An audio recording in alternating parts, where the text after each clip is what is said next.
प्रभु यीशु मसीह के नाम में आप सभी भाइयों का मेरे तरफ से जय मसीह की। Praise the Lord. कैसे हैं आप सब? बहुत अच्छे। बताएंगे कैसे हैं आप सब? बहुत अच्छे। यानी मेरे परमेश्वर ने आप सभी परिवारों को, बाल बच्चे को, हर रोजी रोजगार को परमेश्वर ने संभाल के रखे होंगे, ऐसा मैं विश्वास करता हूँ जी। आइए हम आपके बीच में जो हम प्लेटफॉर्म चला रहे हैं वो है मसीह मंथन बैठक, जिसको कहते हैं खाली शिक्षा। तो आप सभी को मैं फिर से वेलकम करता हूँ मसीह मंथन बैठक यानी MMB में, क्योंकि हमारा बाइबल जो कॉलेज है वो तैयार हो चुका है। तैयार दोस्त जो भी सीखना चाहते हैं प्रभु के गहराई को, तो आप हमसे संपर्क कराइएगा, बोलिएगा ब्रदर हैं वो वहाँ आपको बताएंगे, वहाँ आपको जाना है, सीखना है। तो क्योंकि बाइबल पूरी तरह से रेडी हो चुका है, बैच शुरू हो जाएगा। तो ऐसा आप लोग अपने मसीह भाई बहनों को बताएंगे, ठीक है ना? तो चलिए आज के हम विषय में पहले शुरू होने से पहले हम सब एक बार उस सर्वशक्तिमान परमेश्वर के लिए, प्रभु यीशु मसीह के लिए और पवित्र आत्मा के लिए जोरदार ताली बजाकर हालेलुया। कितना तारीफ करना, महान है, वो सर्वशक्तिमान है, वही खुदा है, दूसरा कोई नहीं है, कोई प्रभु नहीं। Hallelujah hallelujah hallelujah. बहुत अच्छा। चलिए बहुत बहुत धन्यवाद आप सभी का कि हमारे बीच में आप लोगों ने समय दिया है। आशा करता हूँ आज के वचन से आप सभी को बहुत कुछ सीखने को मिलेगा। तो आप सब तैयार हैं सीखने के लिए? जी। तो आज का जो हमारा विषय है वो है विश्वास। क्या हमारा विषय आज का जो टॉपिक है क्या है? विश्वास। विश्वास क्या है आपको पता होगा? विश्वास के बारे में जानते हैं? विश्वास क्या है? डेफिनेशन जानते हैं विश्वास का? नहीं है तो निकाले इब्रानियों 11 के, देखिए वहाँ लिखा हुआ इब्रानियों की पत्री उसका 11वां अध्याय वचन उसका पहला में देखिए, वहाँ पर डिफिनेशन है, परिभाषा है विश्वास क्या है। यही आपको विश्वास करना है। इसको हटा दीजिए, ये मेरा इसको हटा साइड में कर दीजिए। Okay thank you. इब्रानियों कितना बोले? 11 का 1 पढ़ना है। 11 अध्याय उसका 1 पढ़ना है, थोड़ा जोर से पढ़ेंगे। अब विश्वास आशा की हुई वस्तुओं का निश्चय और अनदेखी वस्तुओं का प्रमाण है। अनदेखी वस्तुओं का क्या है? अनदेखी वस्तुएं, जिसको हम देख नहीं सकते, अगर उस पर अविश्वास करते हैं वही विश्वास। हम उस खुदा के जो रचयिता है हम सबका हमने देखा नहीं। वो 33.5 साल इस संसार में रहे, है ना? लेकिन हम लोगों ने देखा नहीं, लेकिन हम विश्वास करते हैं कि वो जीवित परमेश्वर है। हालेलुया। वो कौन सा है? जीवित परमेश्वर है। तो विश्वास क्या है?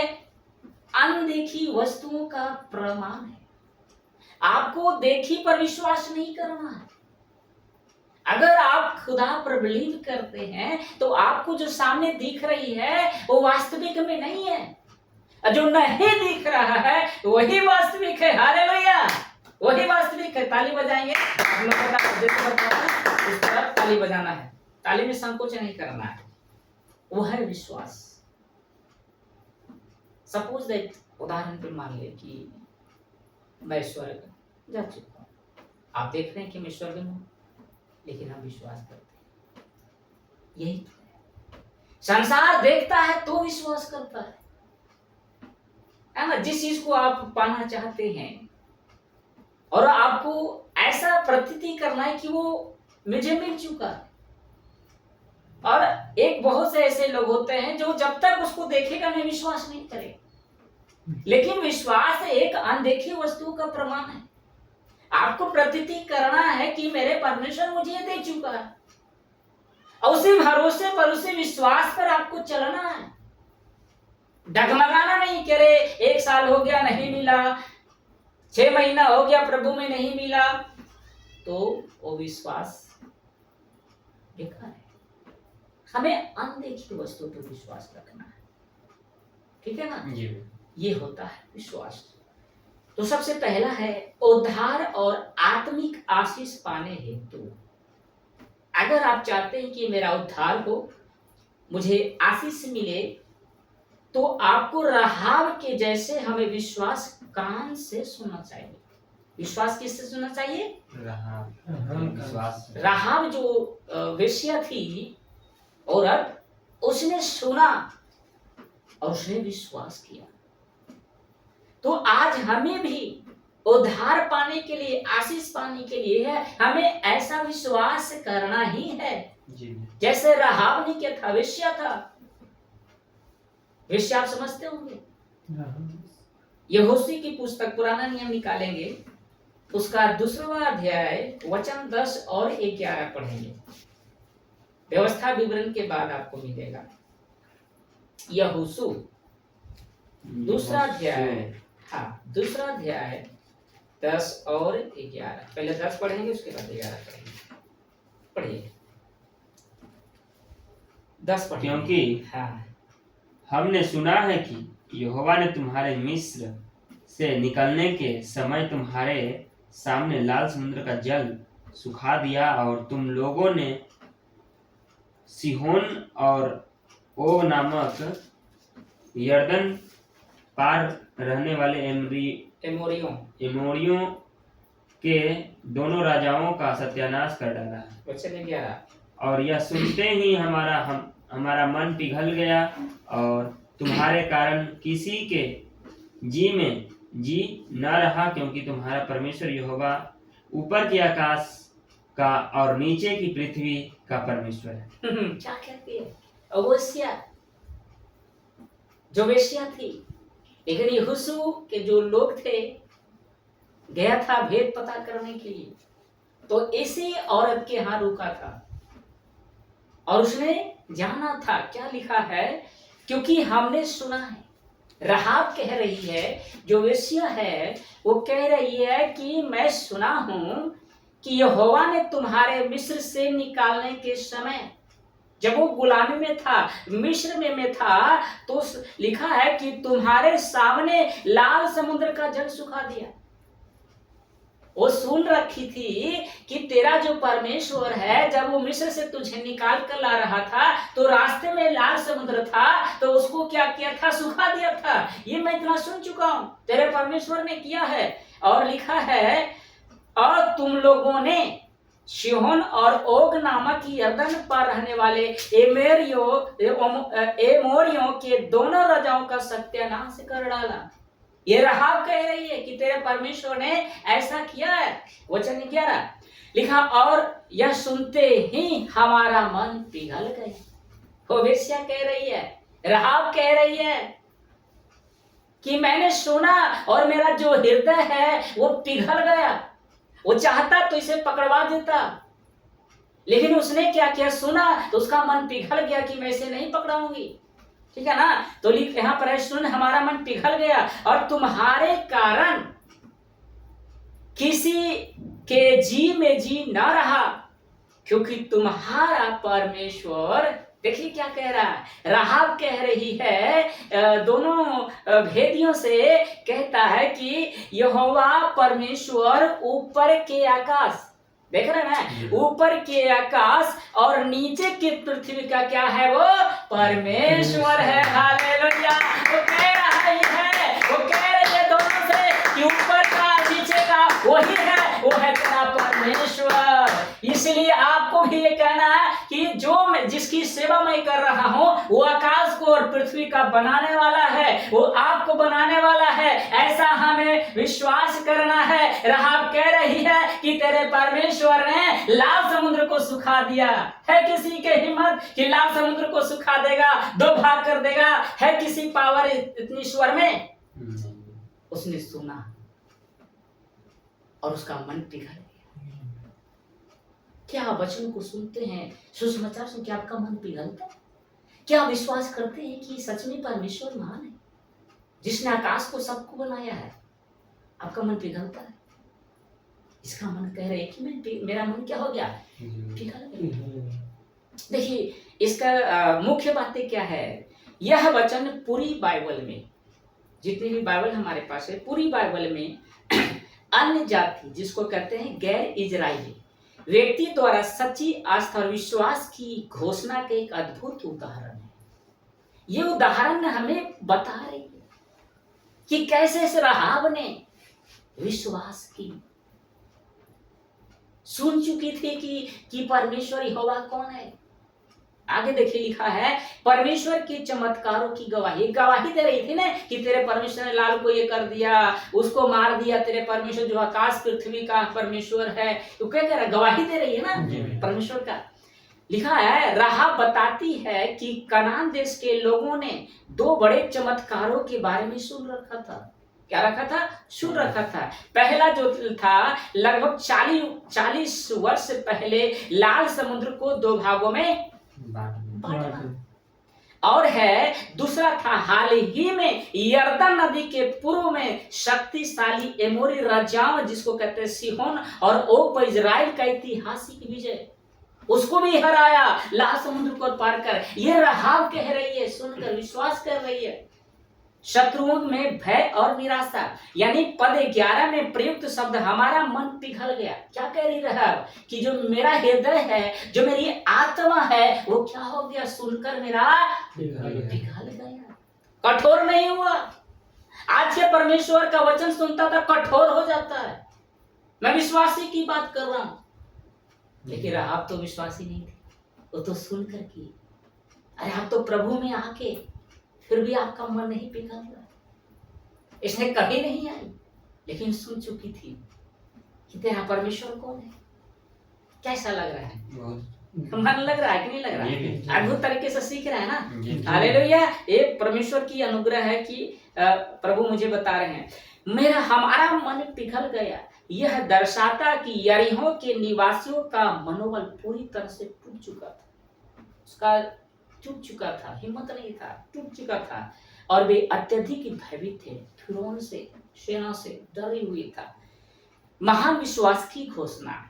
लिखा है कि राहाब केवल डरती नहीं है। अगर वो उसे पता चलता कि राहाब वो दोनों भेदियों को बचाई है, तो वो डर के कारण बताती कि मुझे अगर कोई मालूम पड़ जाएगा तो मुझे मार देगा ना, लेकिन वो नहीं डरी।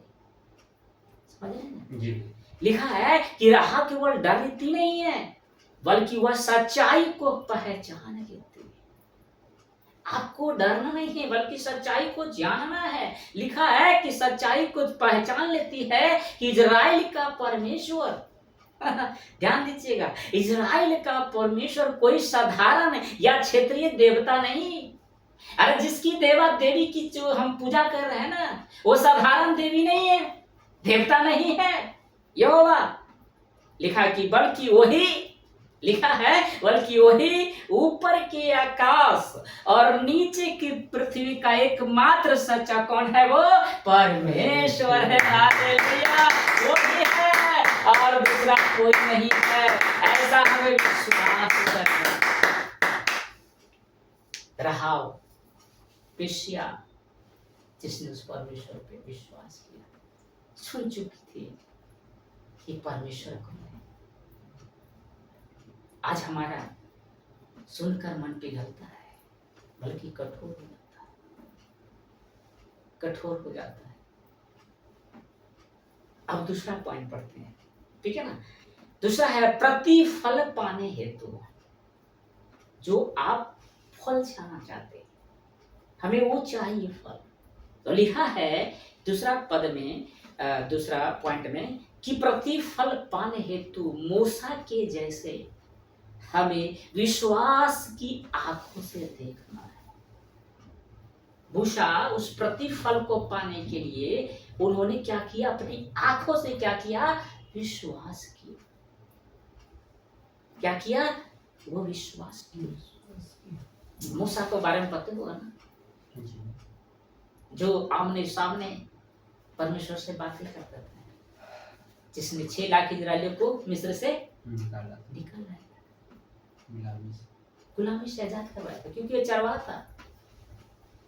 मूसा जिसको झाड़ी में परमेश्वर ने दर्शन दिया था जब भेड़ चरा रहा था, उसने विश्वास किया। लिखा है प्रतिफल पाने हेतु मूसा जैसे हमें विश्वास की आंखों से देखना है। इब्रानियों की पत्र निकालेंगे ब्रदर, नया नियम इब्रानियों की पत्री उसका 11वां अध्याय 24 से पढ़ेंगे 27 तक। बने रहे हमारे साथ, यूट्यूब वाले आप सब भी बने रहेंगे, बहुत कुछ मसाला है। 24 से भैया। हाँ 24 से पढ़ेंगे। विश्वास ही से मूसा ने सायाना होकर फिरौन की बेटी का पुत्र कहलाने से इनकार किया, इसलिए कि उसे पाप में थोड़े दिन के सुख भोगने से परमेश्वर के लोग के साथ दुख भोगना अधिक उत्तम लगा। उसने मसीह के कारण निंदित होने को मिस्र के भंडार से बड़ा धन समझा, क्योंकि उसकी आंखें फल पाने की ओर लगी थी। विश्वास ही से राजा के क्रोध से न डरकर उसने मिस्र को छोड़ दिया, क्योंकि वह अनदेखे को मानो देखता हुआ दृढ़ रहा। विश्वास ही से बस 27 तक ही पढ़ना है, ध्यान दीजिएगा। देखिए जैसा कि हम लोगों ने अभी बताया कि प्रतिफल पाने हेतु मूसा के जैसे हमें विश्वास की आंखों से देखना है। मूसा के बारे में देखिए क्या कहता है इब्रानियों की पत्री 11वां अध्याय में। लिखा है ऐसा कि विश्वास ही से मूसा ने सियाना होकर फिरौन की बेटी का पुत्र कहलाने से इनकार किया। यह मूसा कहा गया था फिरौन के यहाँ, उसकी बेटी जो थी, क्योंकि इसको क्या किया था, इसको गंगा जी में दहा दिया था मूसा को जब ये जन्म हुआ था, ठीक है ना, वाटरी में डाल के। तो फिरौन की बेटी नहा रही थी, उसका कोई संतान नहीं था। क्या देखा कि बच्चा सुंदर है, उसने क्या किया, अपने घर ले आई। उसे क्या ले आई, अपने घर ले आई। और ठाठ बाट से मूसा रहने लगा। बड़ा हुआ, राजा था ना, रहन सहन कैसा होगा, बढ़िया। हम राजा में जन्म होंगे तो हमारा रहन सहन कैसा होगा, बढ़िया बिल्कुल था। लेकिन जब उसे विश्वास हुआ, जब उसे पता चला, ध्यान दीजिए, जब उसे पता चल, लिखा है कि जब वो सियाना, मतलब जब उसको बुद्धि आए। सियाना किसको कहते हैं, बुद्धिमान को कहते हैं ना सियाना, क्यों बड़े तू सियाना हो गया, तू चालाक हो गया, बुद्धिमान बन गया। जब उसके पास से बुद्धि आई, अकल आई, ठीक है ना, लिखा है कि फिरौन की बेटी के पुत्र कहलाने से इनकार, कह रहा है कि मैं तेरा पुत्र नहीं रहूंगा। अब बताए राजा की माँ बन रहे हैं, है ना, पूरे राजा आपको वहां बना हुआ, आप उसका बेटा है इकलौता, आप कहेंगे, आप भागेंगे, बोलेंगे, आपको तो खुशी है कि मैं ठाट बाट से रहूंगा एंड ऐश करूंगा। लेकिन ये मूसा क्या कह रहा है, इनकार कर दिया कि मैं तेरे पास नहीं रहूंगा, क्यों, वो सियाना हो चुका, उसे मालूम हो चुका है। लिखा इसलिए कि उससे पाप में थोड़े दिन के सुख, हालेलुया, ध्यान दीजिएगा, इसलिए कि उसे पाप में थोड़े दिन के सुख भोगने से परमेश्वर के लोगों के साथ दुख भोगना और उत्तम लगा। अरे वो चंद भर की खुशी था। मूसा कह रहा है, वो त्याग दिया कि मुझे ऐशोआराम नहीं चाहिए, मुझे ऐसी खुशी नहीं चाहिए। उसने त्याग दिया और दुख से साथ भोगना पड़ा। वो कहा कि मैं दुख भोग लूंगा, लेकिन यहां मैं नहीं रहूंगा, ऐसे सुखी जीवन मैं नहीं बीतूंगा, क्योंकि उसने विश्वास कर लिया कि परमेश्वर कौन है। ध्यान दीजिएगा, बड़े ध्यान से समझिएगा। उसे पाप में थोड़े ही दिन के सुख भोगने से परमेश्वर के लोगों के साथ दुख भोगना और उत्तम लगा। ये खुशी से बढ़कर मुझे दुख ही ठीक है। लेकिन हम और आप क्या करते हैं, विश्वास करने के बाद भी कि नहीं, मुझे दुख नहीं, मुझे सुख ही चाहिए। बताइए, मूसा को तो मिल रहा था ना, तो त्यागना चाहिए नहीं ना उसको, लेकिन वो त्याग। आज हम प्रभु को त्याग देते हैं, लेकिन वो खुशी को ग्रहण कर लेते हैं, अपना लेते हैं। लेकिन मूसा कहा कि नहीं, थोड़े दिन की जो पाप सुख है ना, मुझे ये नहीं चाहिए। दुख है तो मैं दुख झेल लूंगा। हालेलुया। आज हमें भी दुख झेल लेना है, कोई दिक्कत नहीं, दुख प्रभु है ना, मैं दुख झेल लूंगा। पड़ोसी से दुश्मनी करना पड़ेगा, दुश्मन कर लूंगा, लेकिन उससे मैं जुदा नहीं होऊंगा, क्योंकि हम विश्वास कर लिए कि परमेश्वर कौन है, हमें बनाने वाला कौन है ना। अब लिखा है 26 में, और मसीह के कारण, यीशु मसीह के कारण निंदित तो होने के मिस्र के भंडार से बड़ा धन समझा। बड़ा धन, उससे बड़ा धन समझा कि मैं मसीह के कारण निंदा क्यों ना हो जाऊं, मुझे खुशी है, उससे बढ़कर है, ये कह रहा है मूसा। और लिखा है क्योंकि उसकी आंखें फल पाने की ओर लगी थी, उसकी आंखें तो स्वर्ग में थी। हालेलुया। आज हमारा भी आंखें वहां होनी चाहिए। इस शरीर देखिए वस्तुओं पर नहीं, जैसे हम नहीं देखते हैं, मूसा देख रहा है, मेरे लिए वो है, हमारे लिए वो है, ये नहीं है संसार की चीजें। लिखा है 27 में, विश्वास से ही से राजा के क्रोध से न डरकर, नहीं डरकर, लिखा है उसने मिस्र को छोड़ दिया, और क्योंकि वो अनदेखे को मानो देखता हुआ दूर रहा, जो देख नहीं दे रहा था उसको देखता हुआ मजबूत हो गया। यही तो विश्वास है मेरे प्रियो। हालेलुया बोलिए, यही तो विश्वास है। हम यही तो विश्वास करते, हमें मजबूत होना है। देखिए क्या लिखा है, इसको आत्मिक सीख क्या मिलता है। यह आयतें हमें सिखाती है कि सच्चा विश्वास केवल मानने का नहीं है। हेलो, बड़े ध्यान से सुनिए, कि नहीं दीजिए, कोई बात नहीं। लिखा है कि सच्चा विश्वास केवल मानने का नहीं है कि हाँ भैया हम विश्वास कर लिए हैं बस हो गया, मानने का नहीं, बल्कि यह हमारे जीवन के प्राथमिकताओं और निर्णयों में दिखाई देता है। मूसा के जीवन में हमें 4 महत्वपूर्ण बातें सीखने को मिलती है। इस वचन से इब्रानी 11 से लेकर 27 तक बीच में 4 बातें हमें क्या मिलता है, सीखने को। क्या है देखिए वो बातें। लिखा है पहचान का त्याग। मूसा मिस्र के राजमहल में ऐशो आराम से रह सकता था, जो मैंने पहले बताया था, वो चाहता तो रह सकता था, लेकिन उसने सांसारिक वैभव के बजाय, सांसारिक लालसाओं के बजाय, लिखा है परमेश्वर के चुने हुए लोगों इब्रानियों के साथ अपनी पहचान बनाना चुन लिया कि मुझे वो ऐश्वर्य नहीं चाहिए, वो चीजें नहीं चाहिए, उस महल ऐश्वर्य नहीं चाहिए। मुझे लिखा है कि इब्रानी के लोग साथ अपनी पहचान बनाना था। मूसा ने उस ऐशो आराम को बाय बाय कर दिया, टाइट कर दिया। सोच के देखिए।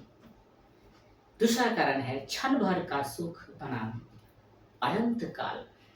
क्षण भर की जो खुशी है, 70 साल 80 साल हमारी आयु है ना मेरे भाई, 80 साल से ज्यादा बच्चों के।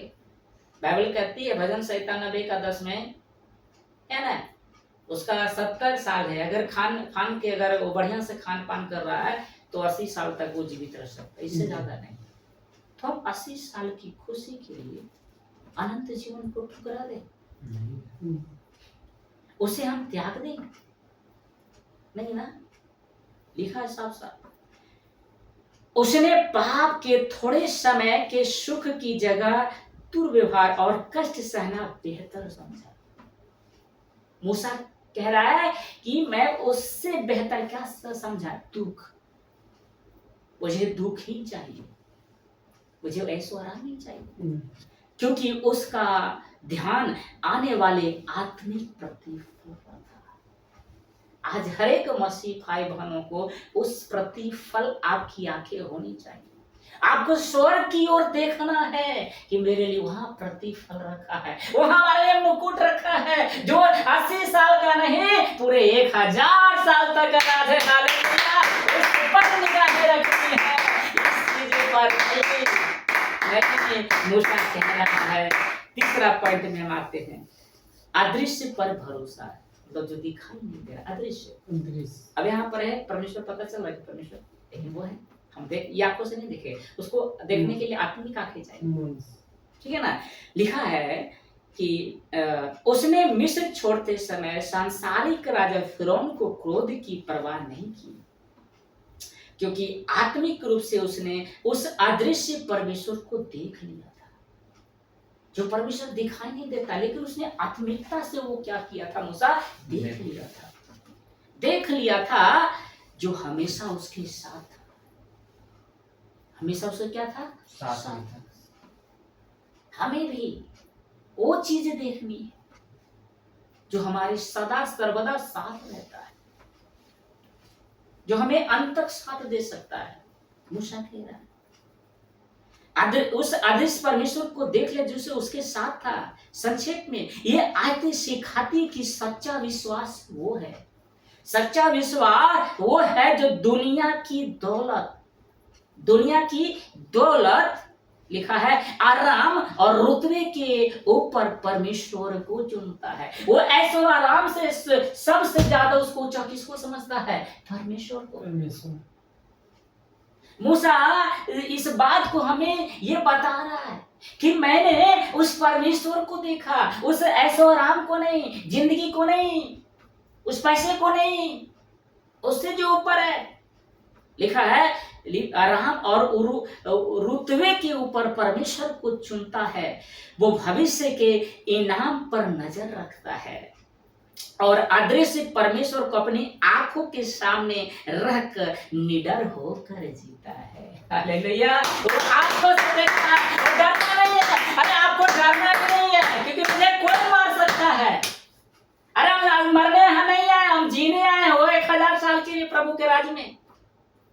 हम क्यों डरेंगे? मूसा नहीं डरा, मरने से नहीं डरा। वो लोग क्या कर लेगा, क्या सोचेगा, वो फर्क नहीं पड़ा उसको, क्योंकि उसे पता हो गया कि हमारा परमेश्वर मिल चुका है, हमारा खुदा कौन है, हमें जान चुकी। तो आपको मूसा की तरह आपकी जो आंखें कहाँ होनी चाहिए, परमेश्वर के ऊपर होनी चाहिए। कैसा लग रहा है बता। ऐसी शिक्षा कहाँ मिलेगा, इतनी गहराई से, इतनी स्थिरता के साथ, इतनी जैसे वो बोल सकते हैं कितनी आत्मिकता के साथ हम लोग सीख रहे हैं। विश्वास, ये सारा चीज किसका है, विश्वास के बारे में। तीसरा है विजय पाने हेतु यहोशू के जैसे हमें विश्वास की मुंह से बोलना है। यहोशू जो मूसा का दास था, चेला था, जिसको 6 लाख इजराइलियों को मिस्र से पहुंचाया था कनान में।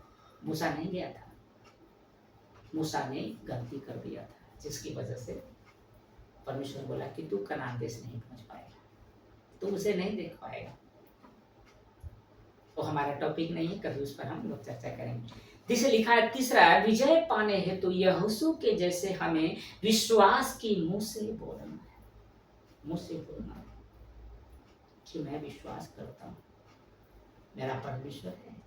आपको बोलना है। यहोशू निकाले पुराने नियम, उसका 10 अध्याय, यहोशू की पुस्तक उसका 10वां अध्याय 12 से पढ़ेंगे, 12, 13, 14 जी, 12, 13, 14 जी।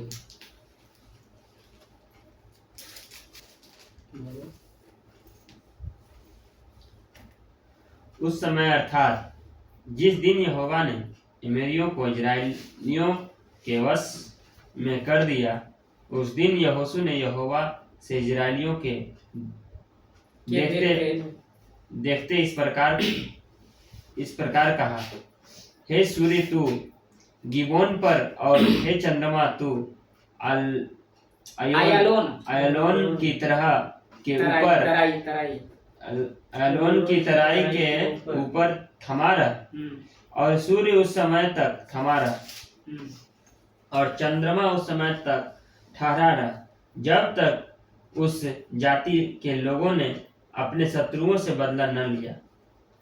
क्या यह बात यासार नामक पुस्तक में नहीं लिखी है कि सूर्य आकाशमंडल के बीचों बीच ठहरा है ठहरा रहा और लगभग 4 पहर तक न डूबा। न तो उससे पहले कोई ऐसा दिन हुआ और न उसके बाद जिसमें यहोवा ने किसी पुरुष की सुनी हो, क्योंकि यहोवा तो इजराइल की ओर से लड़ता था। बस आप ध्यान दीजिएगा, यहोशू अपनी पुस्तक में बातें कह रहा है, यानी पुस्तक जो है लिखा है कि विजय पाने हेतु यहोशू को जैसा में विश्वास मुंह से बोला। देखिए परिस्थितियां क्या आ गया था, बने रहे हमारे साथ। लिखा है 10:12 में कि और उस समय अर्थात जिस दिन यहोवा ने एमोरियों को इजराइलियों के वश में कर दिया। किसके वश में? इजराइलियों के वश में।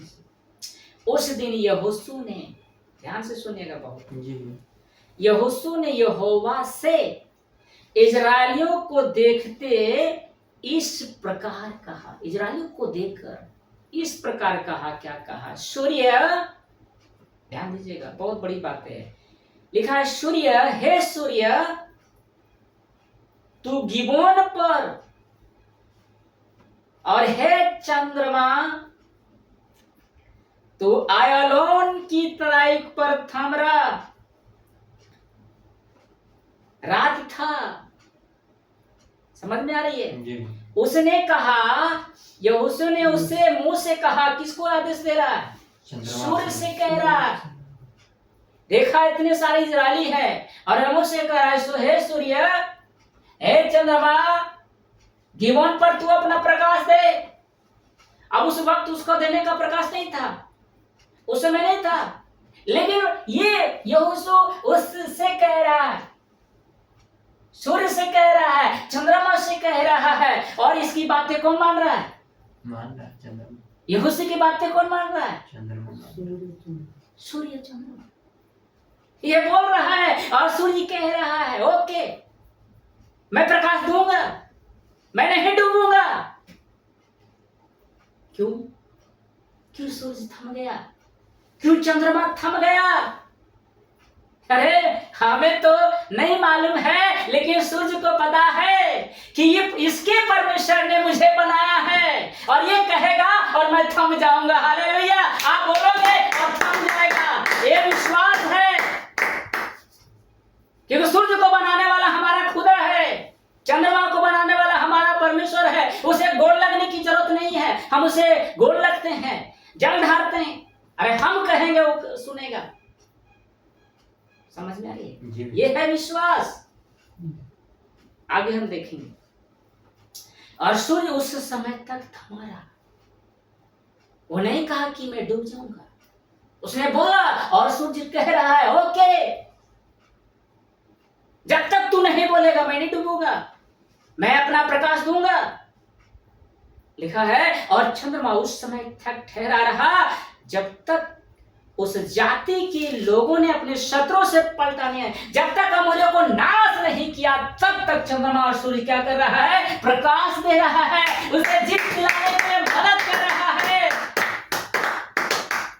और लिखा है, क्या यह बात यशायाह नामक की पुस्तक में नहीं लिखी है कि सूर्य आकाश मंडल के बीचों बीच ठहरा और लगभग 4 पहर तक न डूबा। वो नहीं डूबा 4 पहर तक, वो नहीं डूबा। सूर्य मुंह से बोला।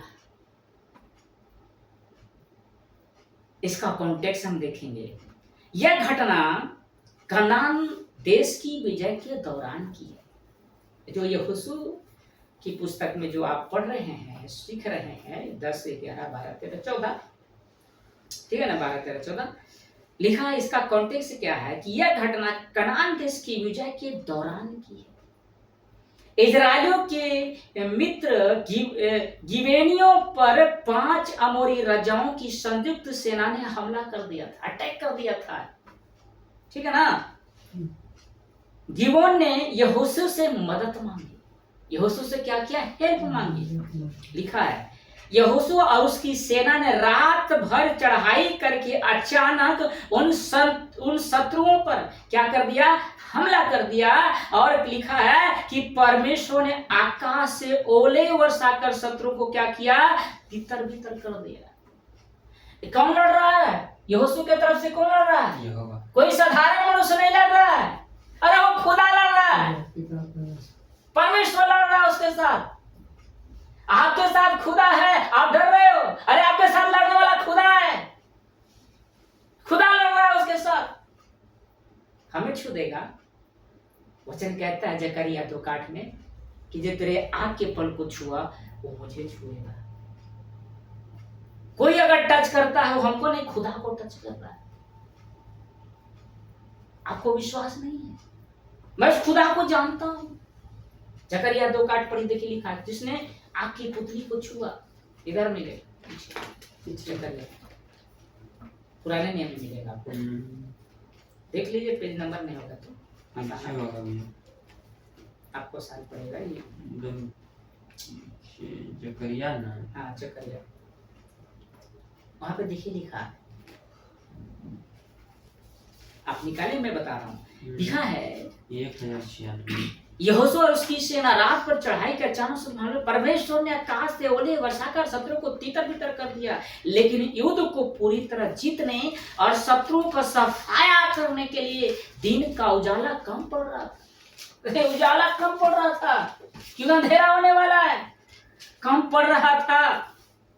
तब यहोशू ने, लिखा है तब यहोशू ने बड़े विश्वास के साथ, लिखा है विश्वास, बड़े विश्वास के साथ परमेश्वर से प्रार्थना की और सूर्य चंद्रमा को ठहरने की। कितना बोलेगा जकरिया का? 2:8। 2:8। हाँ, क्योंकि सेनाओं का यहोवा यो कहता है, उस तेज के प्रकट होने के बाद उसने मुझे उन जातियों के पास भेजा है जो 2:8 बढ़िया से पढ़िए। 2:8 ही है जकरिया। हाँ। जकरिया 2:8 ना। क्योंकि सेनाओं का यहोवा यो कहता है। अच्छा, पूरा पढ़िए, नहीं लिखा हुआ है। उस तेज के प्रकट होने के बाद उसने मुझे उन जातियों के पास भेजा है जो तुम्हें लूटती थी, क्योंकि जो तुमको छूता है वह मेरी आँख की पुतली ही को छूता है। लिखा है, तो फिर से रिपीट कीजिए उस शब्द को जो आपने बोला है, पूरा नहीं पढ़ना, उस शब्द को खाली जो लिखा है। जो तुम्हें लूटती थी, क्योंकि जो तुमको छूता है वह मेरी आँख की पुतली ही को छूता है। आप समझ में आ रहा है?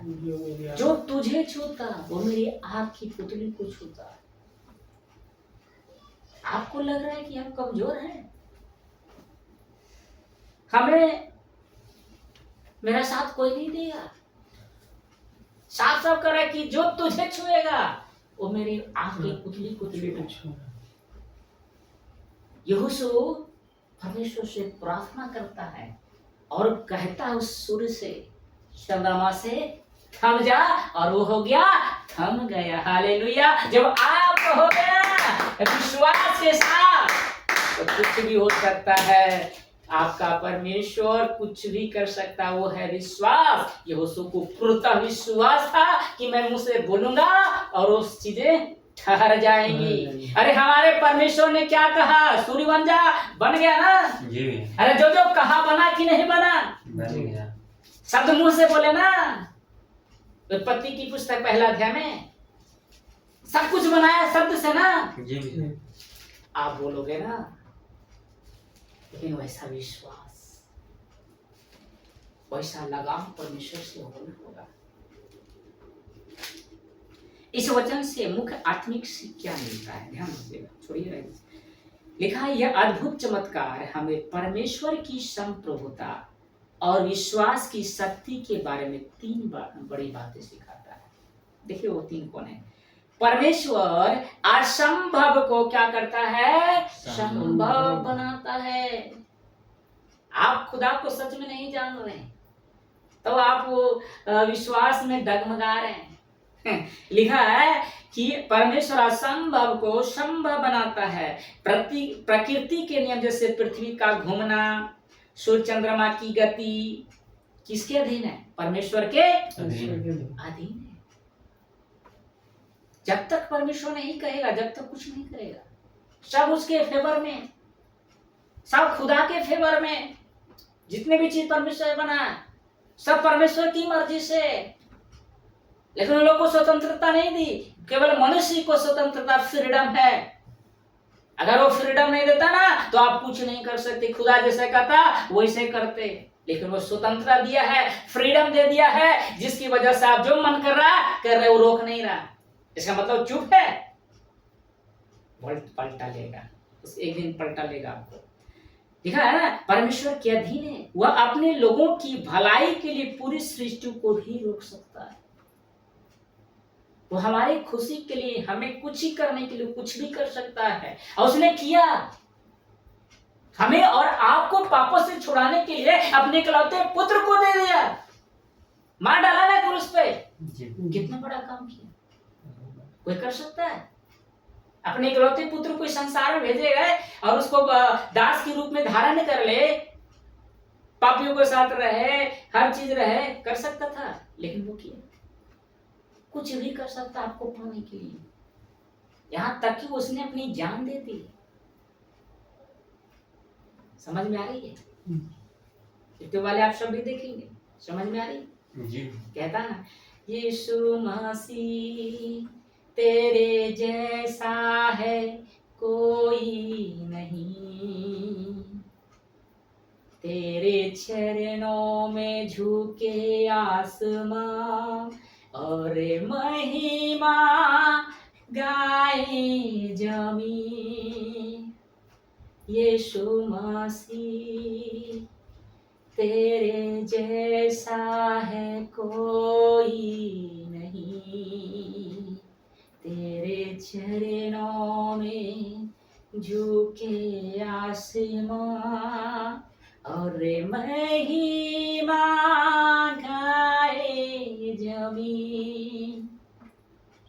प्यारे पिता, तूने हमसे इतना प्यार किया, हमें पापों से छुड़ाने को अपने बेटे को कुर्बा किया। प्यारे पिता, तूने हमसे इतना प्यार किया, हमें पापों से छुड़ाने को अपने बेटे को कुर्बा किया। हम गाए होसना, तू राजाओं का है राजा, तेरी महिमा होवे सदा। तू है प्रभु हमारा खुदा। हे उसने आपको पाने के लिए वो कुछ भी किया, दास बन गया, हमारे एक एक पापों को उसने अपने लहू से धो दिया। वो है परमेश्वर। ऐसा विश्वास मूसा यहोशू किया। जो जो बातें कहा सब कुछ होता चला गया। आपके लिए, मेरे लिए परमेश्वर ने बहुत कुछ खोया है, बहुत कुछ खोया है। हमें विश्वास ही नहीं है, विश्वास करना है। साहसी और बड़े विश्वास की प्रार्थना। यहोशू ने कोई छोटी प्रार्थना नहीं की। उस सूरज को थमने के लिए, चंद्रमा को थमने के लिए छोटी प्रार्थना नहीं की होगी यहोशू। लिखा है, बल्कि पूरी इजरायली सेना के सामने, जितने भी इजरायली था लगभग 6 लाख, सब कुछ उदाहरण के तौर पे, उन सभी के सामने एक ऐसी प्रार्थना की जो मानव इतिहास में कभी नहीं हुई थी, कभी नहीं हुई। तो उसके सामने घुटने टेके उस खुदा से प्रार्थना की।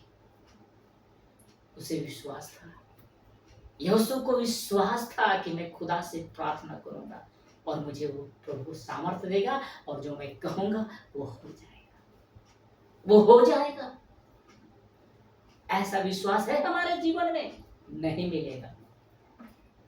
प्रार्थना करते हैं, सोचते हैं कि कहां मिला, मिलेगा। आज प्रार्थना करो, 10 दिन नहीं मिला, परमेश्वर पे बोलना शुरू कर दो। वो विश्वास नहीं है, उसको विश्वास नहीं कहा जाता है। लिखा है कि परमेश्वर हमारे बड़े और साहसी विश्वास का आदर करता है। यहोशू के विश्वास को देखा और उसकी प्रार्थना को सुना। आपकी जो बड़ी साहस है ना, प्रार्थना है ना, यही आपको परमेश्वर से मिलाता है, वो विश्वास। तीसरा है, परमेश्वर हमारी ओर से लड़ता है। वचन 14 स्पष्ट करता है कि जीत इजराइल की ताकत नहीं, बल्कि इसलिए हुई क्योंकि स्वयं यहोवा उनके लिए युद्ध कर रहा था। इजराइलियों की तरफ से कौन लड़ रहा था? यहोवा लड़ रहा था। हम कुछ कर सकते हैं? हमारी में हैसियत है? नहीं, कुछ नहीं कर सकते।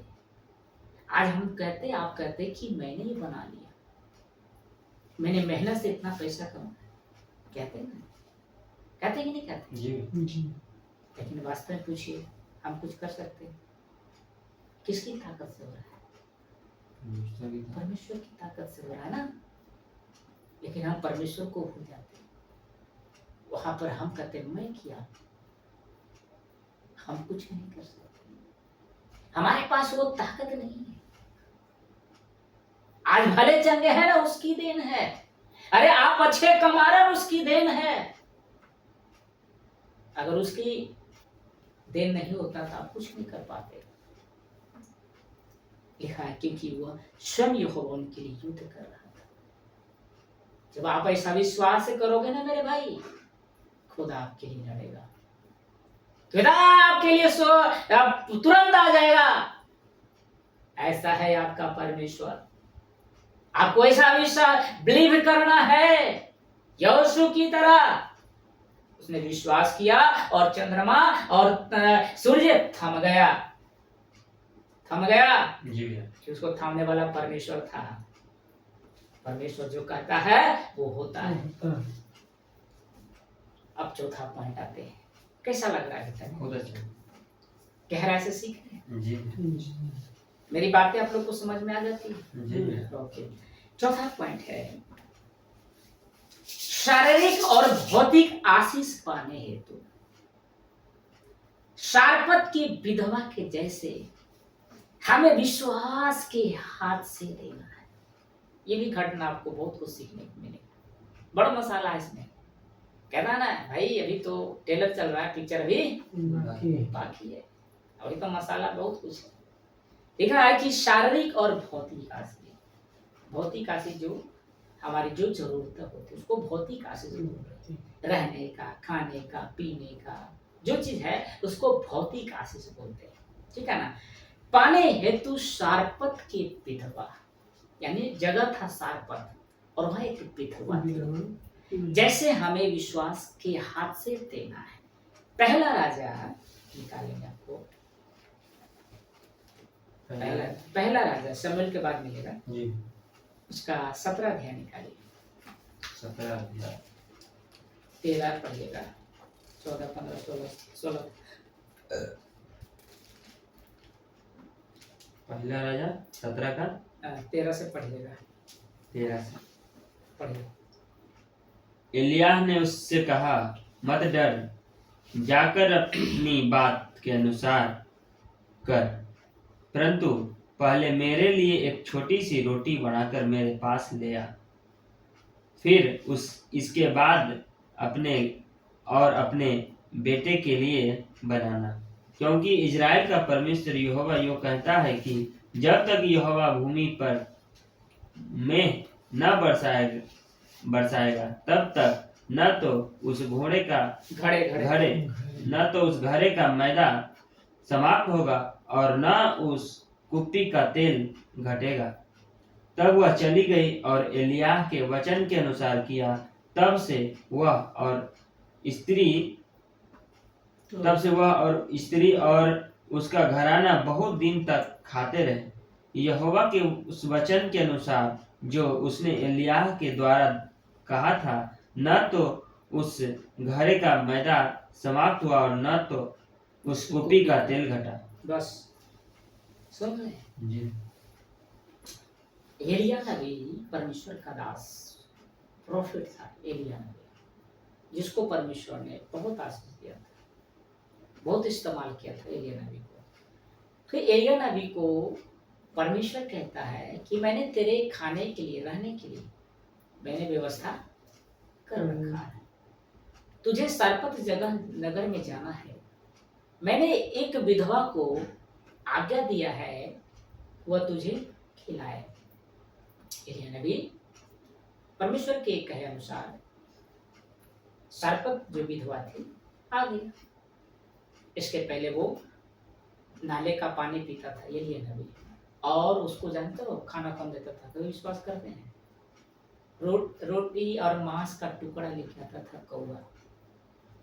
एलिया नबी को भोजन देने के लिए परमेश्वर ने कौवों को आदेश दिया था कि इसके लिए तू रोटी लेके आना और मांस लेके आना। सोचिए, कहने बिलीव दिस, क्या विश्वास कर सकते हैं?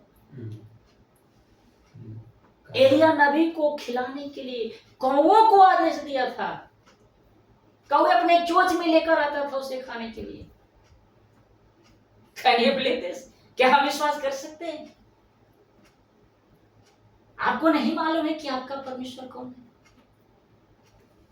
वो किसी का भी इस्तेमाल कर सकता है आपके लिए। आपको भूखा रहने नहीं देगा वो। अरे खुदा पर विश्वास करके निकल जाए खुदा के कामों में, वो आपको भूखा नहीं छोड़ेगा, नहीं छोड़ेगा वो। एलिया नबी विश्वास किया और कौवे की आया था उसको रोटी देने के लिए। रोटी मांस लेके आता था उसको खाने के लिए। अब नाले का पानी पी सकते हैं। परमेश्वर ने कहा था कि तू उसी नाली का पानी पीना, और उसने विश्वास किया और नाली का पानी पीता था।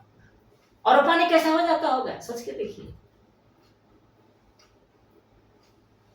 समझ में आ रही है जी? क्या विश्वास कर सकते हैं साहब? हम कहेंगे कि भैया ये पानी पी ले, पियोगे? हाँ, गंगा पिएंगे। उसे पता था कि परमेश्वर का है ना, परमेश्वर ने कहा तो मैं जरूर पीऊंगा। जब वो पानी, नाला का पानी खत्म हो जाता है तो परमेश्वर कहता है कि जाओ विधवा के यहाँ। देखिए क्या लिखा है, बड़ी मसाला, बोले ना कि बहुत सारे मसाला है। लिखा है यहाँ पे, पहला राजा 17 अध्याय 13 से पढ़ेंगे। एलिया ने उससे कहा, यानी विधवा से कहा, इससे पहले आप जाओगे, इसके वचन से पहले। तो एलिया नबी आता है, उसको कहता है कि मुझे खाना दो। तो बोलता है कि मेरे पास तो है ही नहीं, मैं तुझे क्या खिलाऊंगा? एक मुट्ठी मैदे है, मैं अपने बच्चों को खिलाऊंगी, तुझे खिलाऊं? मैं तुझे कैसे खिला सकता हूं? तो क्या कहता है सुनिएगा। एलिया ने उससे कहा, किसे कहा? उस विधवा से कहा कि मत डर, मत डर, जाकर अपनी बात के अनुसार कर, जो कहा गया बस तुझे उतना कर नहीं है, परंतु मेरे लिए छोटी सी रोटी बनाकर मेरे पास ले आ।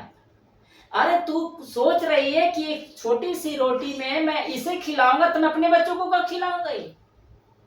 उसके लिए मत तू सोच, मत डर, जो मैं कह रहा हूं ना तू मेरे लिए बना के लेके आ। देखिए क्या लिखा है, बना कर लेके आ। फिर इसके बाद मैंने लिखा है, इसके बाद अपने और अपने बेटे के लिए बनाना। पहले मेरे लिए उस चीज को बना के ला, तब तू अपने बेटे के लिए, खुद के लिए बनाना। क्योंकि वचन 14 में लिखा है, क्योंकि इजराइल का परमेश्वर यहोवा यूं कहता है कि जब तक यहोवा भूमि पर मेघ ना बरसाएगा, इस पृथ्वी पर जब तक बारिश नहीं करवाएगा, तब तक ना तो उस घड़े का मैदा, जिस घड़े में तू कह रहा ना कि थोड़े कुपी है, तेल है, छोटा सा मैदा है, और एक कुपी में जो तेल है, नहीं घटेगा, नहीं घटेगा। पहले क्या कर लेके आ तू। यहोवा का वाचा है, ये यहोवा कहता है कि जब तक बारिश पृथ्वी पर नहीं होता है, क्योंकि बारिश नहीं तब तो उसके पास नहीं था ना, क्योंकि फसल नहीं होगा। हम लोग जब समझ रहे हैं ना, बहुत चीजें नहीं होगा उसमें। बोला तू ऐसा कर, यहोवा की है ये वाणी, लिखा है। तब वह चली गई। जब वो कहा ऐसा बात, उसने विश्वास की, चली गई।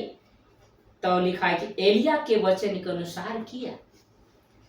तब से वह और स्त्री और उसका घराना बहुत दिन तक खाते रहे।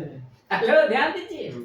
एक कुप्पी, एक घड़ी में, एक घड़ी मैदा, घड़ा है ना, घड़े का मैदा, एक कुप्पी का तेल कितना दिन चलेगा? वह 3 था, बच्चे था, पत्नी था, वो एलिया नबी था। हो सकता है, कैन यू बिलीव दिस? क्या विश्वास कर सकते हैं कि थोड़े से तेल में, थोड़े से मैदा में हम पूरे जीवन भर खा सकते हैं, बहुत दिन तक? क्या बोलिए, कर सकते हैं, खा सकते हैं? लेकिन यहाँ लिखा है कि एलिया के वचन को अनुसार किया। तब वह इस और स्त्री और उसका घराना बहुत दिन तक खाते रहे। हालेलुया! ये है आपका घर का राशन कभी खत्म नहीं होने देगा। अरे वही तेल आपको बहुत दिन तक खिला सकता है। ऐसा आपका परमेश्वर है। आपको ऐसा विश्वास करना है, कभी कुड़कुड़ाना नहीं है उस खुदा के लिए कि आज नहीं मिला तो खुदा पर कुड़कुड़ाने लगे। भरोसा रखना है, विश्वास रखना है, वो आपको भूखा नहीं रहने देगा। अरे पक्षी को देखते हैं, क्या उसे भोजन देते हैं? वो कभी कुड़कुड़ाता नहीं है, बल्कि उस पर भरोसा रखता है। वो निकल देता है अपने बच्चों के लिए दाना लाने के लिए। उसे पता है कि परमेश्वर मेरे लिए इंतजाम करके रखा है, और चला जाता है और बच्चे को खिलाता है। और हमसे तो उससे बढ़कर है, तो हमारा परमेश्वर क्यों नहीं देगा? क्यों नहीं देगा हमारा परमेश्वर ऐसा? क्योंकि हमें विश्वास नहीं है। वैसे कह रहे हैं, शारपत विधवा जो थी, विश्वास की, और लिखा कि बहुत दिन तक खाया। और 16 में लिखा है कि यहोवा के उस वचन के अनुसार जो उसने एलिया के द्वारा कहा था, एलिया के द्वारा कहा था, उस घड़े का मैदा समाप्त और ना उस कुपी का तेल घटा। जब तक वो रहा, कुछ भी घटी नहीं हुआ। देखिए, इसको क्या बहुत बारीकी से आपको सीखने को मिलेगा।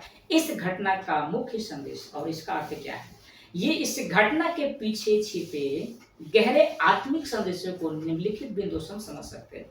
पहला है भय पर भरोसा की विजय, नहीं डर पर। विधवा अपने जीवन के सबसे कठिन दौरे में थी। सोच के देखिए, एक तो पति नहीं था। इमेजिन कीजिए, मैं आपको उस गहराई में लेके जाना चाह रहा हूँ। इमेजिन करके देखिए, उसका पति नहीं है, उसका एक और बच्चा है, और घर में राशन नहीं है, खाने के लिए नहीं है। क्या खिलाएगा? कैसे क्या होगा? एक माँ को कितना बोझ था, कितना वो सोच रही होगी उस वक्त। सोच के देखिए।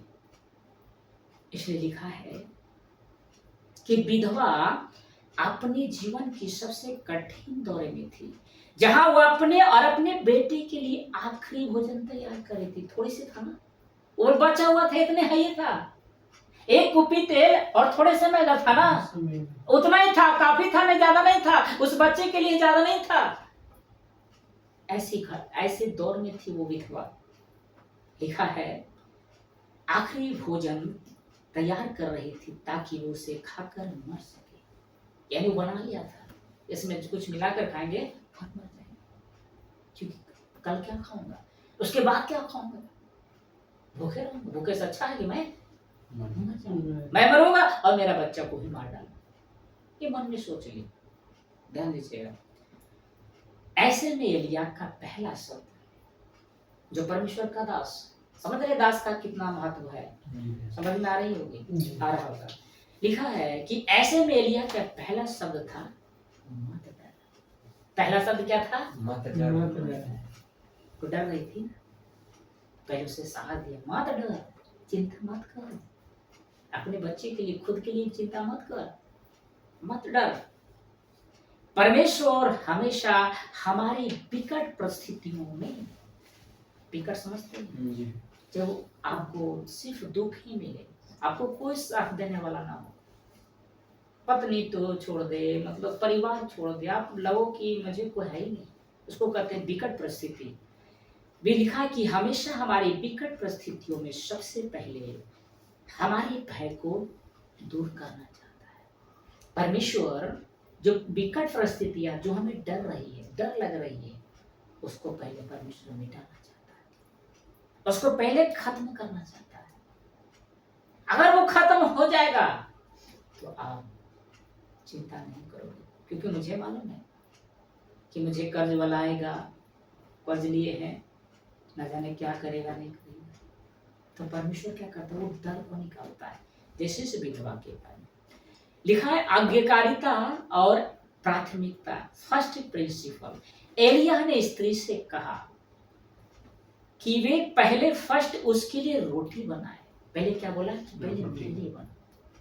पहले किसके लिए बना? क्योंकि मैं कौन हूं? मैं परमेश्वर का बंदा हूं, मुझे परमेश्वर ने तेरा इसीलिए भेजा, तेरी मदद के लिए, तेरी विकट परिस्थितियों में सहायता करने के लिए मुझे भेजा। इसलिए ऐसा कर, पहले मेरे लिए बना ले, मेरे लिए बना ले, क्योंकि मैं खा रहा हूं तो मुझे कौन है, कौन है मेरे अंदर है? परमेश्वर। तुझे खुश करेगा, उसे तृप्त कर देगा। अच्छा, वो तृप्त होगा, तेरे कुपी का तेल, तेरे मैदा का कभी खत्म नहीं होगा। समझ में आ रही है जी? रोटी बना, यह स्वार्थ नहीं बल्कि विश्वास की परीक्षा थी। स्वार्थ नहीं था कि अरे वो तो बच्चा हमारा, पहले बच्चे को देना चाहिए था ना। स्वार्थ इसको नहीं कर सकते। लिखा था विश्वास की परीक्षा था। जब हम अपनी कमियों के बीच भी परमेश्वर के राज्य और उसकी इच्छा को पहला स्थान देते हैं तो वह हमारी अलौकिक व्यवस्था करता है। क्या करता है? अलौकिक व्यवस्था। अलौकिक मतलब सब कुछ वो आपको पूरी करेगा। इसीलिए लिखा है कि विधवा ने दिया। पहले किसको दिया? एलिय्याह ने। आपके पास कुछ ना हो, जितना हो उसी में से प्रभु को दीजिए। आपको पता हो कि वहां पर जब प्रभु यीशु मसीह क्या देखा कि एक विधवा स्त्री 2 टुकड़े डाल रही है, 2 दमड़े दान में दे रही है, और सब कमाई से दे रहा था, अपनी अपनी कमाई से दे रहा था, उसके पास उतना ही था, सब कुछ डाल दिया, घाटे में से दी। तो प्रभु इसे क्या कहते हैं? इसने सबसे उत्तम दान दिए, सबसे ज्यादा दिए। क्यों? क्योंकि बहुतों में थोड़ा होना चाहिए, जितना भी उसी में सब प्रभु को देंगे। ये एलिय्याह नबी कह रहा है कि उतने में मुझे पहले देना। समझने की कोशिश कीजिएगा। तो लिखा है कि वह हमारी अलौकिक व्यवस्था करता है। परमेश्वर की अचूक प्रतिज्ञा। परमेश्वर ने वादा किया है कि जब तक सूखा खत्म नहीं हो जाता, लेने का कि जब तक मेढ़ बरसेगा, सूखा खत्म नहीं हो जाता, तब तक उसका मुट्ठी भर आटा और थोड़ा सा तेल कभी खत्म नहीं होगा, क्योंकि परमेश्वर का वचन कभी खाली नहीं जाता। हालेलुया। उसका वचन लौट कर नहीं आता है, उसे पूरा कर ही आता है। ये है आपका विश्वास, ये है आपका परमेश्वर। अब तीसरा चौथा है, इसका पॉइंट है प्रतिदिन का चमत्कार। तेल और आटा को कोई एक बार में बड़ा पहाड़ नहीं बन गए, बल्कि वे हर दिन जरूरत के मुताबिक बढ़ते रहे। एकाएक परमेश्वर नहीं दे दिया ढेर बना, उसी में बढ़ोतरी देता गया। आपको परमेश्वर एक बार पूरा नहीं देता, उसी में बढ़ोतरी आपको देगा। लिखा है बल्कि वे हर दिन जरूरत के मुताबिक बढ़ते रहे। यह हमें सिखाता है कि परमेश्वर हमारे दैनिक आवश्यकताओं यानी डेली ब्रेड के लिए भी वफादार है। प्रतिदिन आपको देगा, वो ऐसा परमेश्वर है। और ये विश्वास आप भले ना करो, लेकिन चिड़िया पक्षी ऐसा विश्वास करता है। वो विश्वास करता है, भले ना विश्वास करे, लेकिन चिड़िया जितनी भी पक्षी हैं ऐसा विश्वास करता है। और परमेश्वर उसे प्रतिदिन आहार देता है, भोजन देता है। जब उसको हमें प्रतिदिन भोजन दे सकता है, हम तो उसके बेटे हैं, हम तो उसकी बेटियां हैं, वो हमें क्यों नहीं देगा? ये विश्वास का फर्क है मेरे भाई, विश्वास, ऐसा विश्वास करना है। 3 बड़े सबक जो आज भी लागू होते हैं, कौन कौन है? पहला है परमेश्वर से पहले। परमेश्वर पहले, पहला क्या है? परमेश्वर पहले। हम देखिए आपको क्या करते हैं, यही गलतियां करते हैं, इससे आपको सीखना। लिखा है कि परमेश्वर पहले। विधवा ने अपना आखिरी हिस्सा पहले किसको दिया? यानी एलिया को दिया, मतलब परमेश्वर को दिया। जब हम परमेश्वर को प्राथमिकता देते हैं तो वो हमारी जरूरतें क्या करता है? पूरी करता है। हमारा और आपका एक ही होना चाहिए कि सबसे पहला प्राथमिकता हमें प्रभु को देना है। ध्यान दीजिएगा, सबसे पहला दर्जा हमारा परमेश्वर है, उसके बाद हमारे माँ बाप, पति, पत्नी, बच्चे। पत्नी बच्चे से भी बढ़कर आपका कौन है प्राथमिकता? पहला कौन है? परमेश्वर। हम परमेश्वर को पीछे करते हैं और अपने परिवार को खुद को आगे रखते हैं। इसलिए आज के वचन से आपको क्या लिखा कि परमेश्वर पहले। आपको ये याद रखना होगा, ऐसा करना होगा कि सबसे पहले हमारा खुदा है। अरे खुदा नहीं होता तो हमारी पत्नी आता, अरे खुदा नहीं देता तो बच्चा आता, अरे वो कौन देने वाला है? परमेश्वर है ना। तो पहला दर्जा किसको हम देंगे? अगर वो माँ बाप दिया तो माँ बाप कौन दिया?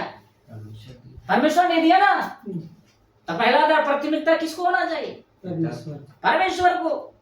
विधवा ने अपनी आखिरी हिस्सा पहले परमेश्वर को दिया। जब हम परमेश्वर प्राथमिकता देते हैं, वो हमारी हर जरूरतों को पूरा करता है। मत्ती 6:33 पढ़िए। मत्ती रचित सुसमाचार 6 अध्याय वचन 33।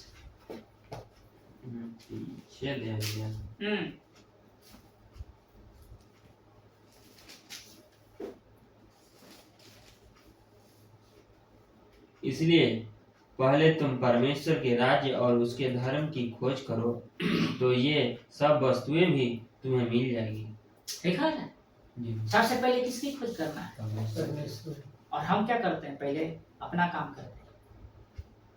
चले गए पहले नौकरी के लिए, रोजगार ढूंढने के लिए, परमेश्वर के पास गए मैंने किया।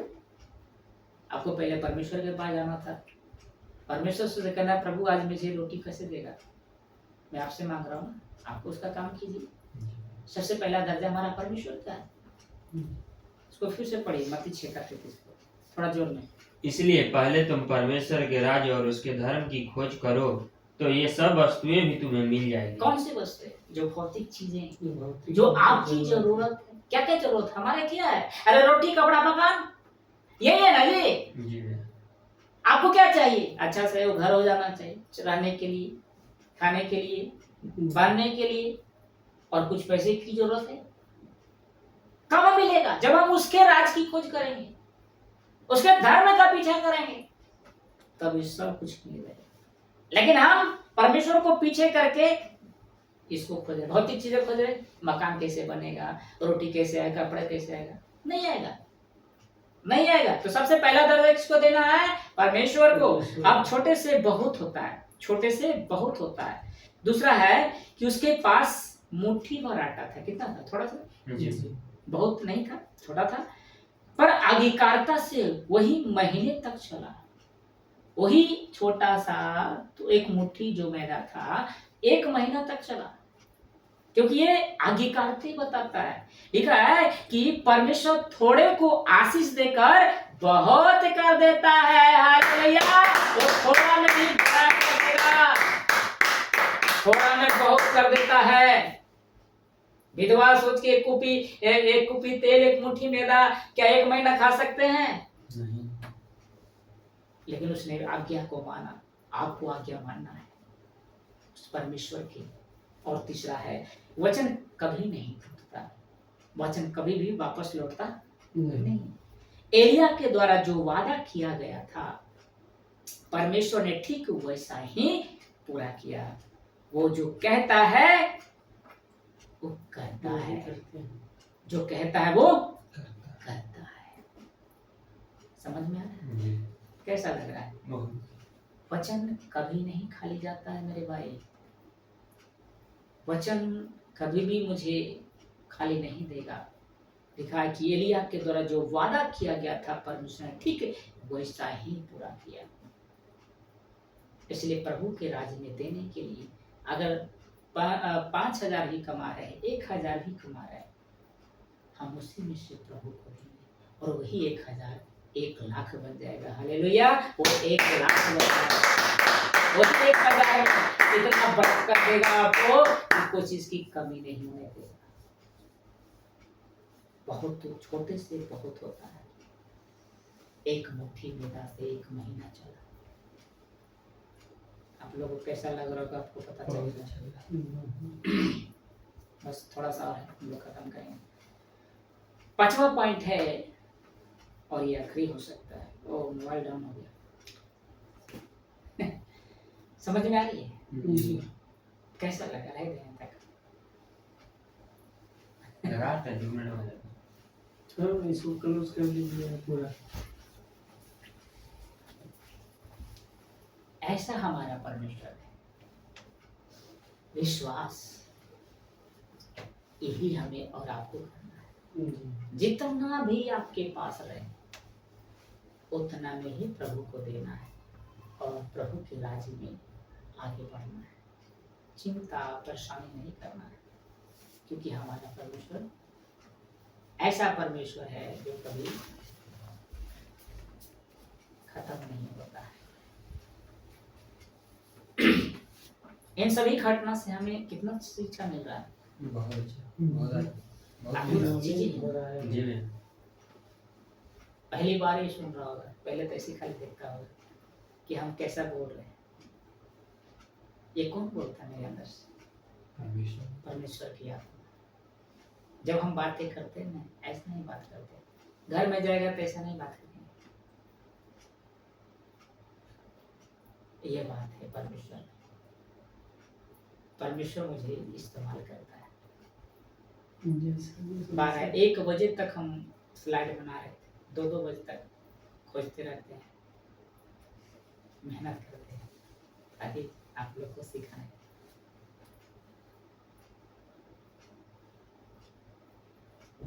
कह देते हैं तक है ना, हो जाएगा।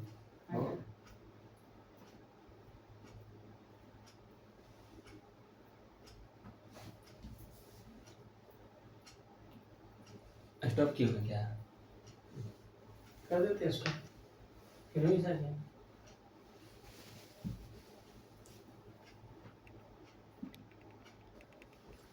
ठीक है। 5वां पॉइंट ये है, स्वर्गीय कनान देश जाना है तो अब्राहम के जैसे हमें विश्वास के पांवों से चलना है।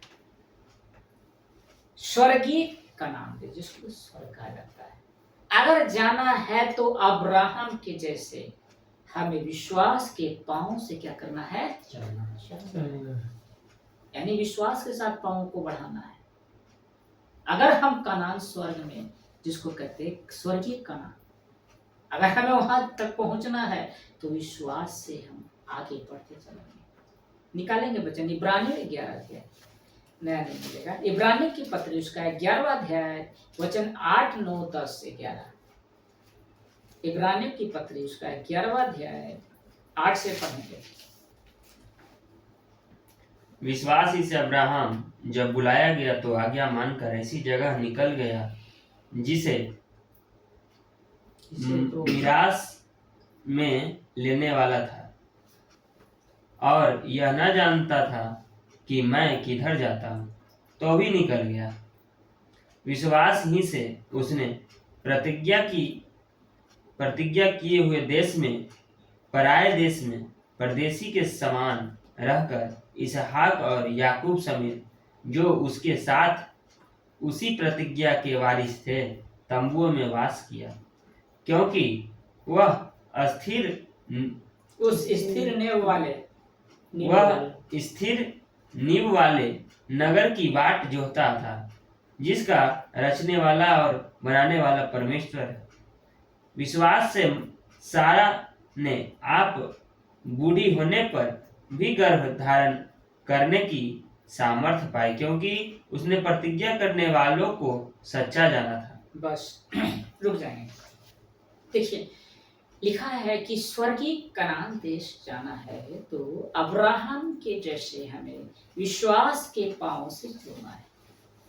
इब्रानियों की पत्री उसका 8वां पद ऐसा कहता है कि विश्वास से ही अब्राहम जब बुलाया गया, 75 साल की उम्र में परमेश्वर से मुलाकात होता है, दर्शन दिया जाता है, और परमेश्वर ने अब्राहम से कहता है कि तुझे एक पुत्र होगा, है ना, तुझे जितना तू देख रहा है ना तारेगण, इतने तेरे संतान होंगे, 75 साल की उम्र में, ठीक है ना। देखा कि विश्वास से इब्राहिम जब बुलाया गया तो आज्ञा मानकर ऐसी जगह निकल गया, परमेश्वर ने जो आज्ञा दिया ऐसी जगह निकल गया जो मिरास में लेने वाला था, और यह ना जानता था कि मैं किधर जाता हूँ। उसे नहीं मालूम था, अब्राहम को नहीं पता था कि मैं किधर जाऊंगा, लेकिन उसने क्या किया, विश्वास किया, और परमेश्वर कहे के अनुसार क्या होगा, अपने पांव से चल दिया, चला गया। लिखा है 9 में, विश्वास ही से उसने प्रतिज्ञा किए हुए देश में, जैसे पराये देश में परदेशी रहकर, ठीक है ना, पराये देश में परदेशी रहकर इसहाक और याकूब समय जो उसके साथ उसी प्रतिज्ञा के वारिस थे, तंबुओं में वास किए, छोटे सा तंबू बनाकर अपने परिवारों के साथ, जो इसहाक था उसका बेटा था, अब्राहम का बेटा इसहाक और याकूब, उसके साथ क्या किया, तंबू में वास किया। 10 में लिखा है 11 का, क्योंकि वह उस स्थिर ने वाले नगर की वाट जोता था, जिसका रचने वाला और मानने वाला कौन था, वो परमेश्वर था। उसको बनाने वाला, उसको रचने वाला परमेश्वर था। ऐसा अब्राहम विश्वास किया, चल दिया। और लिखा है 11 में कि विश्वास से ही सारा ने आप बूढ़ी होने पर भी गर्भधारण की सामर्थ्य पाई, क्योंकि उसने प्रतिज्ञा करने वालों को सच्चा जानता था। मैंने पहले कहा कि अब्राहम को 75 साल में उसे अनुग्रह हुआ, परमेश्वर ने कहा उत्पत्ति की 17 अध्याय में लिखा है कि मैं सर्वशक्तिमान परमेश्वर हूं, तू मेरी उपस्थिति में चल, मैं जो कह रहा तू विश्वास के साथ चल, और तुझे एक पुत्र होगा जिसका नाम इसहाक रखना। मालूम है 75 साल में दर्शन दिया, परमेश्वर ने उससे बातें की, उसे कहा, और उसका बच्चा कब हुआ, 99 साल, 16 साल में जाके बच्चा। कितना साल इंतजार किया, 24 मान के चलिए 25 साल, 100 साल तक 25 साल, 25 साल विश्वास कर सकते हैं। यहाँ तो 1-2 साल 3 साल वैसा मटिया लोग देते हैं। सोच के देखिए, वो विश्वास किया कि परमेश्वर बोला है तो जरूर होगा जी, विश्वास से चल दिया। क्योंकि वो उम्र सोचिए कि 75 साल में तो सब कुछ बंद हो जाता है जी, और 100 साल समझिए कि कुछ काम ही नहीं करेगा, जी। फिर भी परमेश्वर ने कहा तुझे होगा। और लिखा है वचन 11 में कि विश्वास से सारा ने क्या, बूढ़े होने पर भी गर्भ धारण किया, यानी उसे एक संतान हुआ। बूढ़ी में जो चल नहीं सकते, उस वक्त उससे एक बच्चा हुआ। Can you believe this? क्या हम विश्वास कर सकते कि ऐसा हो सकता है? जिसका मासिक धर्म बंद हो जाए, सब कुछ शरीर का पार्ट बंद हो जाए, बच्चे को दे सकता है, पैदा कर सकती है, कितनी हैसियत है, कितनी सामर्थ्य है। लेकिन ऐसा हुआ विश्वास से। विश्वास बोला ना कि बड़े बड़े पत्थर पिघल जाता है, ऐसा विश्वास करना चाहिए। ऐसा विश्वास का खेल है मेरे भाई, देखी वस्तुओं पर में, अनदेखी वस्तुओं पे। अब्राहम बात देखा कि होगा, 25 साल के बाद हुआ बच्चा, इसका मतलब विश्वास किया ना, वो जानता था कि परमेश्वर कहा है और जरूर होगा, हुआ ना। इसको कॉन्टेक्स्ट में देखेंगे, इसको एक्सप्लेन करते हैं। देखिए लिखा है कि अब्राहम की आज्ञाकारिता बहुत जरूरी है। पद 8 में लिखा है कि जब परमेश्वर ने अब्राहम को अपना घर बार छोड़कर एक अनजाने देश में जाने को कहा, वो नहीं जानता था अब्राहम कि कहाँ जाऊंगा, बोले परदेसी रहकर वो वास किया था ना तंबू में, सोच के देखिए, उसे नहीं मालूम था, लेकिन परमेश्वर ने कहा उस आज्ञा को माना। लिखा है अनजान देश में जाने को कहा तो उसने बिना ही किसी हिचकिचाहट, प्रभु कह सकते आपका प्रभु बोल सकता था अब्राहम प्रभु कहाँ जाऊंगा, मुझे तो देखा भी नहीं है, क्या रहूंगा, कैसे रहूंगा, क्या खाऊंगा, कुछ नहीं बोला। लिखा ना बिना हिचकिचाहट की आज्ञा माने।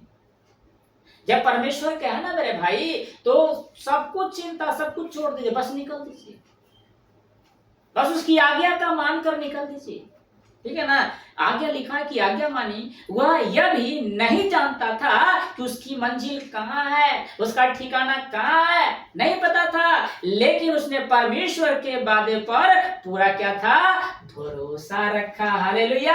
आज आपको और हमें भरोसा रखना है कि मुझे उसने बुलाया है, मुझे चुना है, तो कुछ ना कुछ मेरे लिए बड़ा रखा है, बस उस समय का इंतजार करना है, बस चलते जाना है, विश्वास के साथ बढ़ते जाना है। और मैं इन दिनों वही कर रहा हूं, मैं उस विश्वास से खड़ा हूं अभी। जी मेरे बच्चे हैं, मेरी पत्नी है, उसकी हर जरूरत होनी चाहिए, चाहता तो उसके पीछे भाग सकता था, लेकिन मैं विश्वास से जी रहा हूं, मैं विश्वास की प्रगति पे चल रहा हूं। कर्ज वाले घर वाला पता होगा मेरे नाम का कितना ठट्ठा सब उड़ा रहा है, लेकिन मैं किस पर भरोसा रख रहा हूँ, उस भरोसे पे चल रहा हूँ ना। आप ये परमेश्वर को बोल सकते थे ना कि प्रभु मुझे क्यों नहीं ठीक कर दिए, मेरे घर परिवार में जो कर्ज उसको देता था देवा देता, मुझे इस उलझन से निकाल देता, मैं कह सकता था ना,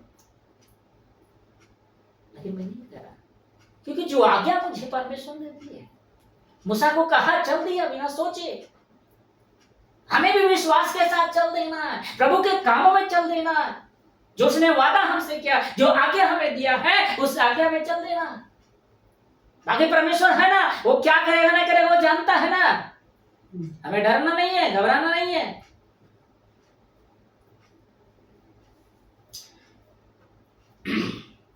बंद हो गया।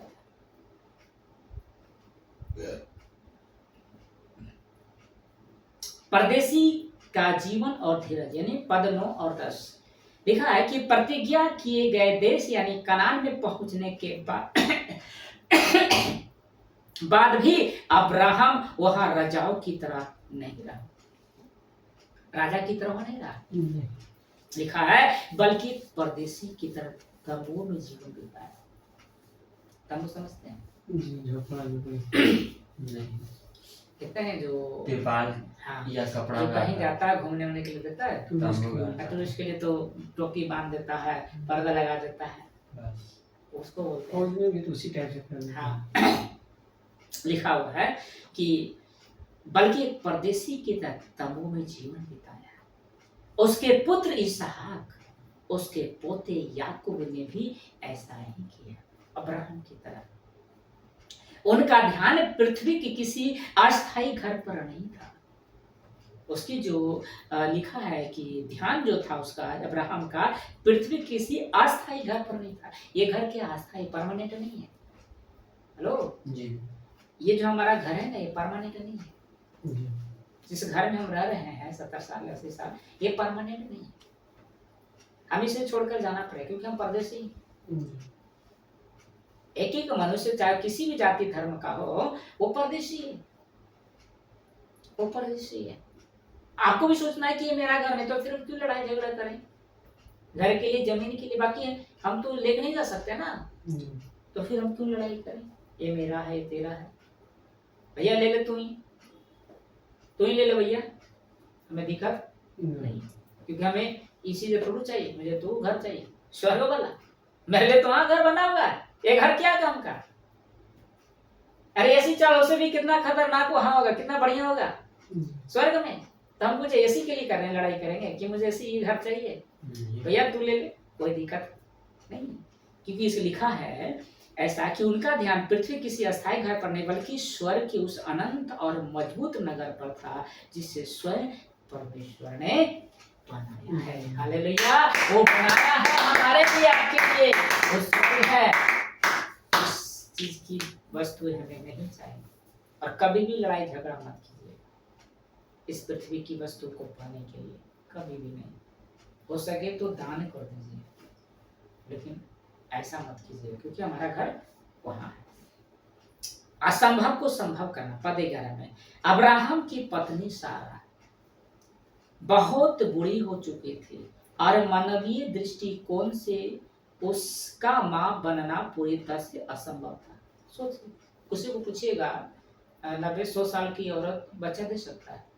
बोले असंभव है, हो नहीं सकता, ये कभी नहीं हो सकता, क्योंकि ये हम सब जानते हैं, लिखा हुआ है, हम साफ सबकी असंभव। लेकिन उसकी मानवीय दृष्टिकोण से उसका मां बनने की पूरी तरह से असंभव था। यानी सब कुछ प्रक्रिया खत्म हो चुका था। बच्चा जब होता है ना, सब चीज का समय होता है, सब कुछ बेकार था। लेकिन उसने परमेश्वर की सामर्थ्य, लिखा है कि लेकिन उसने परमेश्वर की सामर्थ्य और उसकी वफादारी पर विश्वास किया। उसकी वफादारी पर क्या किया? उसने विश्वास की, और लिखा जिसके कारण से संतान यानी इसहाक को जन्म देने की शक्ति मिली।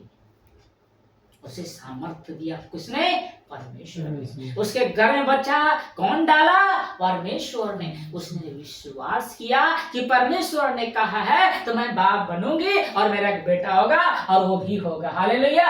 ऐसा विश्वास आपका और हमें करना है कि जब वो कह दिया है वो पूरा होगा, चाहे 10 साल बाद हो, 15 साल बाद हो, लेकिन वो पूरा होगा।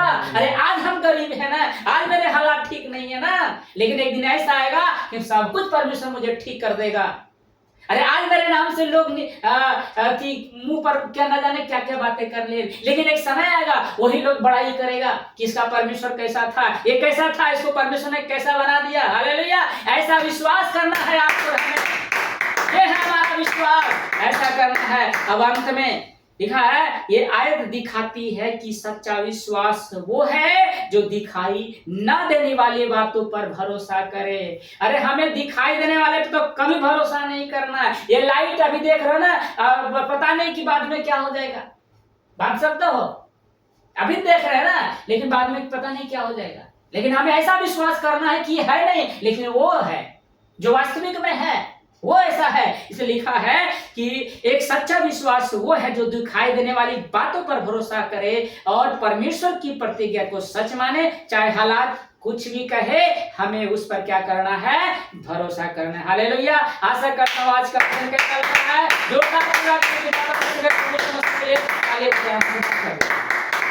हालेलुया।